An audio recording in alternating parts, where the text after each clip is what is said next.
existential threat to that nation. In the meantime, here on Capitol Hill, there has been what I'll call a House version of the so-called Kerry Lugar legislation that was recently introduced by the chairman of the House Foreign Affairs Committee.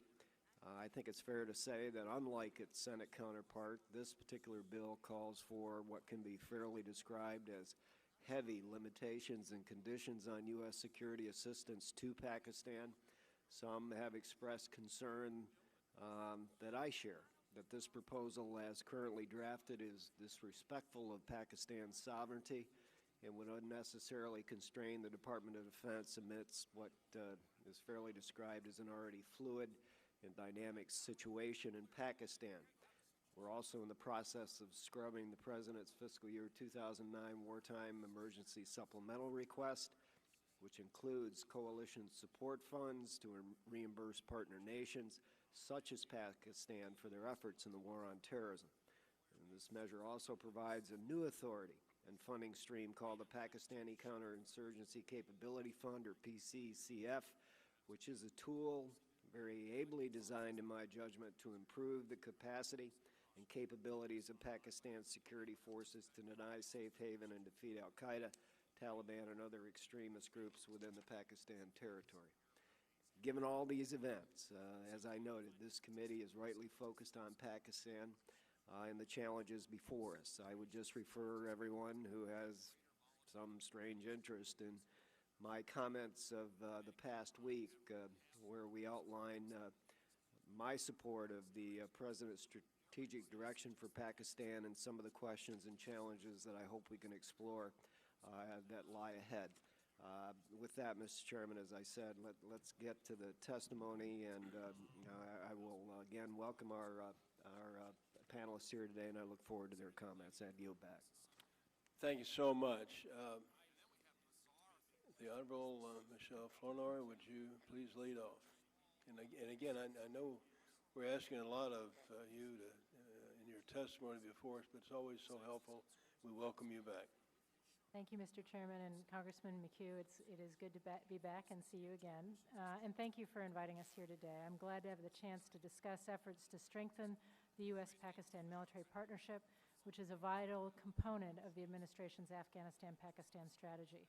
Let me start by laying out the strategic context. In our recent strategy review, we went back to the most basic question: what are our national interests in Afghanistan-Pakistan, in that region? We concluded that we have a vital interest in defeating al-Qaeda and its extremist allies in the border region. We must deny them safe havens from which to launch attacks against the United States and our allies. You all know that the situation in Pakistan is deteriorating. The insurgency along Pakistan's western border has been steadily expanding, and militants are increasingly in a position to threaten the Pakistani heartland. In the Swat Valley, extremists have already exercised effective control. And last week, militants established bases in Bunair, only 60 miles from Islamabad. With instability increasing, many Pakistani civilians and political leaders fear violent retaliation if they openly oppose extremist groups. Meanwhile, opportunities are growing for al-Qaeda and its associates. From safe havens within Pakistan, they can plan and stage attacks against our troops in Afghanistan and potentially against the United States itself. Events on the ground are unfolding rapidly. With attacks in the Pakistani heartland increasing, Pakistan's civilian government has come under urgent pressure to address this growing crisis, and they are taking steps to do so, but in part by launching the recent military offensives. Excuse me, could you get it just a little bit closer to the microphone, please? In this context, further strengthening our partnership with Pakistan, including our military partnership, is absolutely critical. The Pakistani government is undertaking concrete actions to demonstrate their commitment to counterinsurgency and counterterrorism. We must show our Pakistan partners that if they take decisive action against extremists, we will give them the support they need. As you know, Mr. Chairman, forging an effective partnership with Pakistan's military has not always been straightforward. Despite our efforts to reduce tension between Pakistan and India, the Pakistan security forces have historically viewed India and not the militants as Pakistan's most existential threat, and they have focused their resources accordingly. There has also been something of a trust deficit in U.S.-Pakistan relations. From Pakistan's perspective, U.S. support has been inconsistent over the years. We have oscillated between treating Pakistan as a pariah and as a critical ally.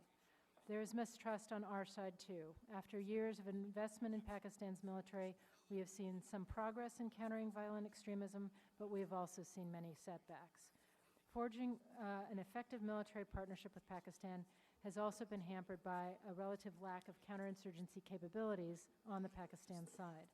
Nonetheless, Mr. Chairman, we believe that right now it is more important than ever to strengthen our military partnership with Pakistan. We share common interests. If the militants were to cause the Pakistani government to falter, this would be as devastating to the Pakistani people and security forces as it would be for us. It also bears emphasizing that Pakistan's security forces have made many sacrifices in their efforts to combat insurgency. Thousands of military personnel as well as thousands of civilians have lost their lives. And we've had some notable successes when we have worked closely with them. For instance, our work with the Frontier Corps has resulted in improved cross-border coordination, has increased their effectiveness in operations in many agencies. But the Pakistan military still has only limited capacity to conduct effective counterinsurgency operations. Unless we provide them with better equipment and training, such operations will continue to lead to short-term progress but not necessarily enduring results. Last week, Mr. Chairman, you heard testimony from 3 experts, all underscoring the urgency of the situation in Pakistan. We share that sense of urgency.